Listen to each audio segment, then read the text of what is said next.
Boy next door had a vicious tongue, always mocking my weight for laughs. At our high school graduation dinner, someone joked that Corey and I were childhood sweethearts. He slammed his fork down, face twisting in disgust. Are you insane? Who'd like a whale like Wendy? I hang out with her out of pity. The table roared. Carter, our class president, frowned. You're blind, Corey. Wendy's bone structure is better than anyone here. If she lost the weight, you wouldn't be fit to tie her shoes. Silence flickered, then laughter exploded again. Serious, Carter? Her? Corey scoffed, eyeing me mockingly. If she loses weight and looks half as good as Bella, I'll kneel and apologize. But we all know that'll never happen. More howls of laughter. Under the table, my fists clenched. 8 years of secret feelings shattered in that instant. That night, I stood before my full-length mirror. 5'8", 200 pounds. I made 2 quiet decisions. 1, I would lose the weight. 2, I would not follow him to Colombia. Back at the restaurant, Bella, the reigning prom queen, had laughed the loudest. She deliberately dropped a greasy piece of pork belly onto my plate. Don't be sad, Wendy. Eat up. A full stomach makes you forget everything. Someone else immediately chimed in. Exactly. Our Wendy doesn't need a boyfriend. A plate of ribs is all she needs. The table exploded again. Corey leaned back in his chair, a lingering smirk playing on his lips as he scrolled through his phone. He acted completely detached, like the humiliation he just orchestrated had nothing to do with him.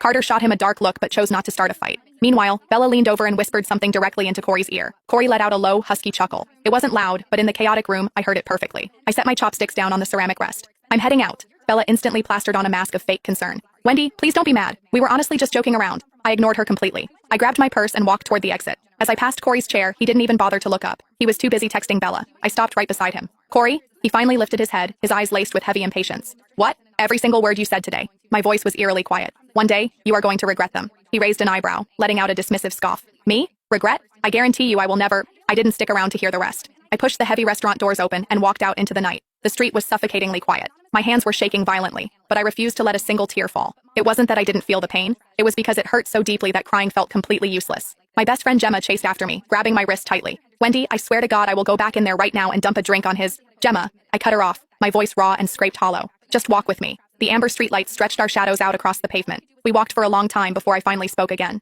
He's right about one thing. I am 200 pounds. But he said I could never lose it. I am going to make him eat those words. Gemma bit her lip hard and didn't say a word. She just squeezed my hand tighter. When I finally got home, the house was completely dark. My parents were already asleep. I stood alone in the bathroom under the harsh fluorescent lights. I actually had a medium frame, but it was completely buried. My face was dangerously round, my jawline practically non-existent. But as I leaned closer to the glass, I saw the truth. My eye shape was striking. The bridge of my nose was naturally high, and there was a tiny, delicate beauty mark resting right beneath the outer corner of my eye. Carter's words echoed in my ears. If she ever lost the weight, you wouldn't even be fit to tie her shoelaces. Was it true? I didn't know. But tonight, my mind was set.